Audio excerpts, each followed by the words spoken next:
how Jesus sees us, acting foolishly on American Bandstand.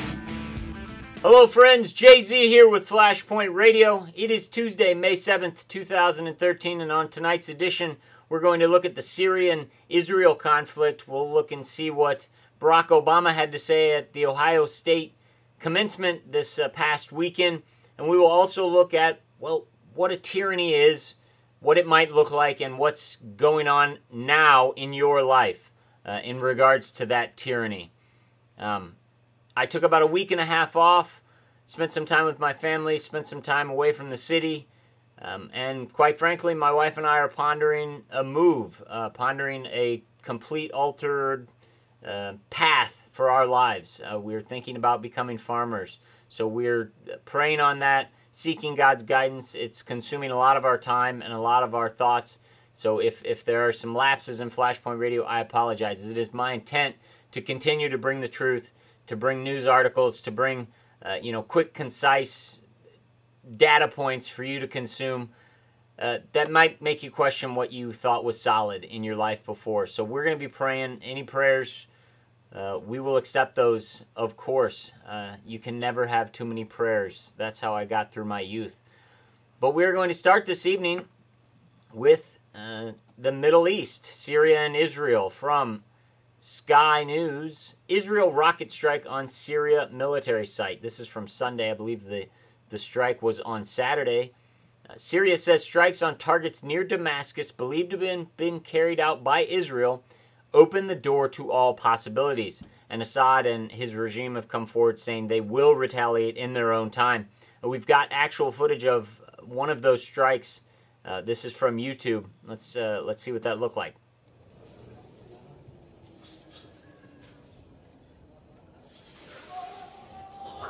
Allahu Akbar.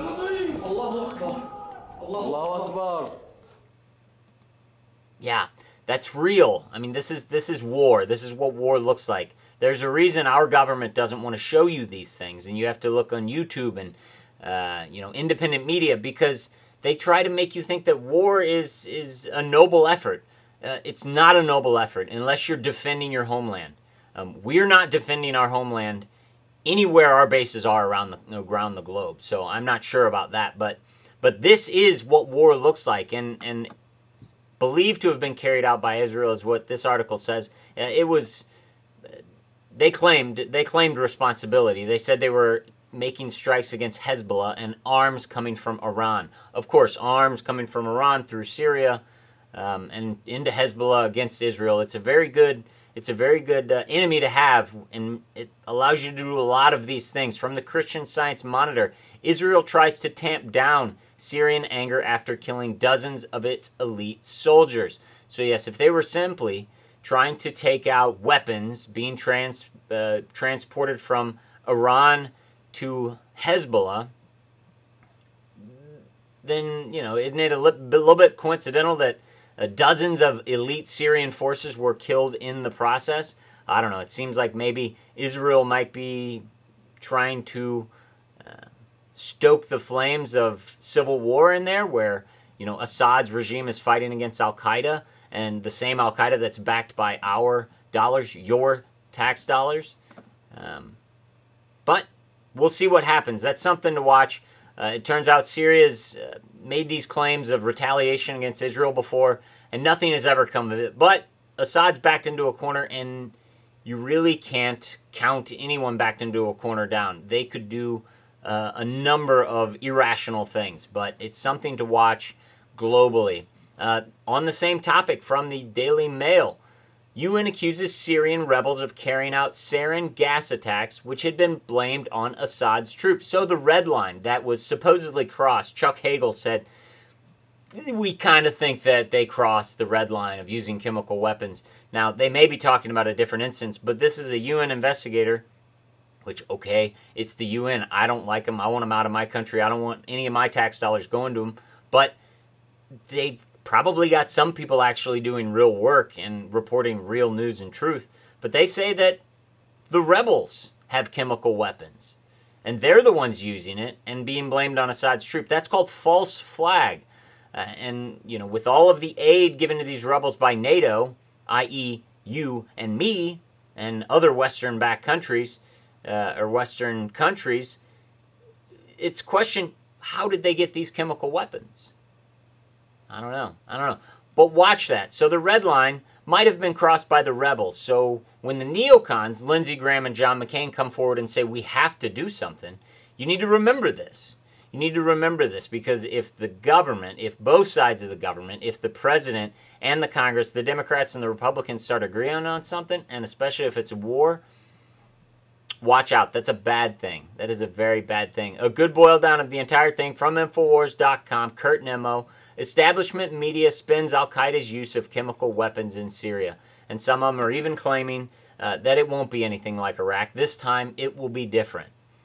No, it won't be different. This is a way to drum up business for the military-industrial complex and the security complex, and to spread fear throughout this country to increase surveillance, security, and for the everyday American to accept giving up their constitutional rights to privacy.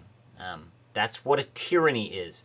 That is the definition of a tyranny, is when a government doesn't allow its people, and this is even in a government where people don't have the rights we do. In a government that people have less rights as us, it's tyrannical if they don't allow them to, at least speak their mind, peacefully assemble, things of that nature, have privacy.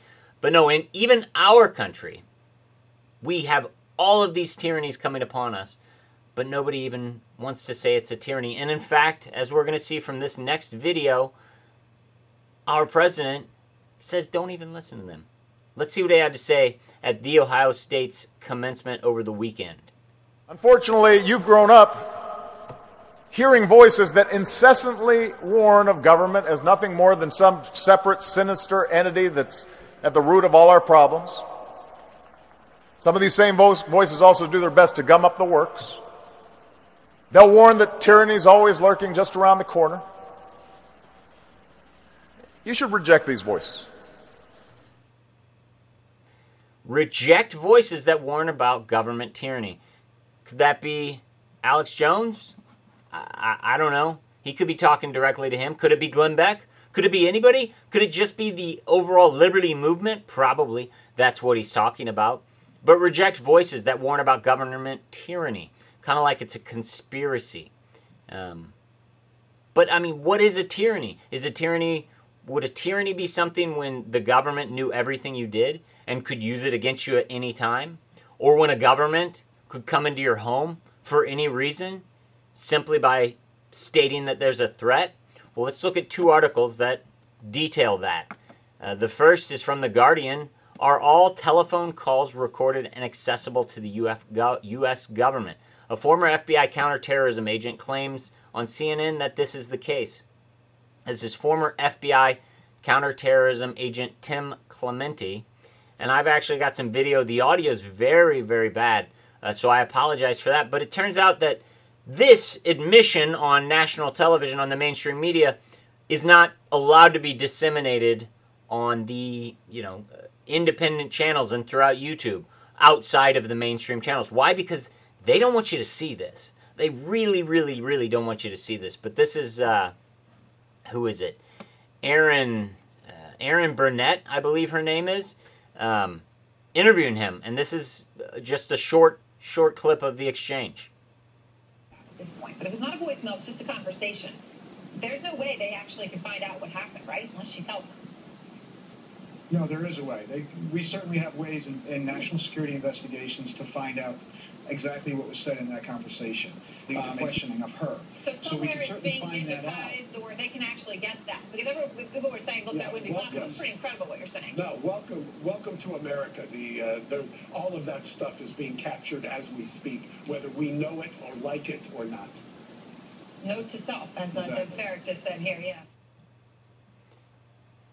She was clearly surprised by the answer and was taken aback by probably the tumblers in her head, when a key goes into a lock, falling into place. She said, oh my God, I'm a part of this system because I'm just supposed to deadpan through this, and I just found out that every call I make to my boyfriend is being recorded by the government. Now, are they actively monitoring it? No. But that big data center out in Utah has all of the fiber optics needed, all of the microchips, all of the data space needed to just record everything. And then it just becomes keyword search.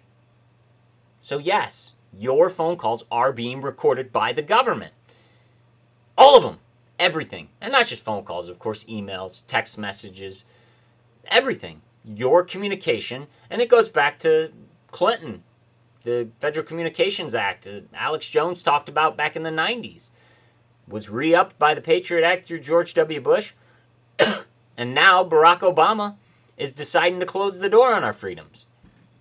And well, a lot of the Republicans can't stand up because if they did, they would be calling into question everything they've done over the last 8 years, or the 8 years that George W. Bush was in power, or the years that they had the control of the Congress. But they don't want to have to question. They don't want to have to answer those questions because they can't, because they're liars and criminals and don't deserve any of our respect or any of our money. And finally, before our last video clip, this is an article from a few weeks ago that I wanted to cover, but it's wonderful, and it has to do with the Boston bombing and what happened in the search for the two suspects. But this is from CNSnews.com. Has Watertown made warrantless searches the new normal? Very scary to think of that as being the new normal, where the police can simply shut down a area, basically call martial law for any reason, because if you can do it for one possibly armed teenager, you can do it for any reason, and barge into people's houses and lead them out at gunpoint. I mean, that's not America, but we're setting precedent, and that's what was set in this article. This commentary goes over it.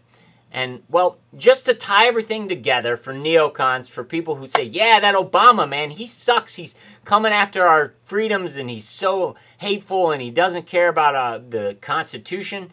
You know, you have to look at the similarities between what Obama says and what George W. Bush says, because it's called continuity of government, continuity of agenda. The dictatorship is not Barack Obama. It is the office of the presidency. And Barack Obama said, don't listen to voices talking about government tyranny.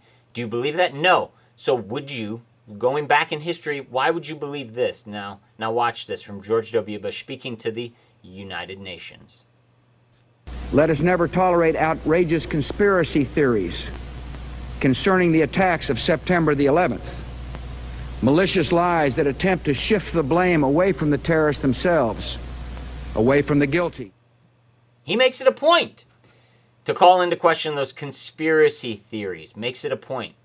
So you don't look there. Now, Barack Obama says don't look at a government tyranny. George W. Bush, the old guy, says don't look at a conspiracy, at this terrorist attack that took away so many of your freedoms and we lost so many lives in.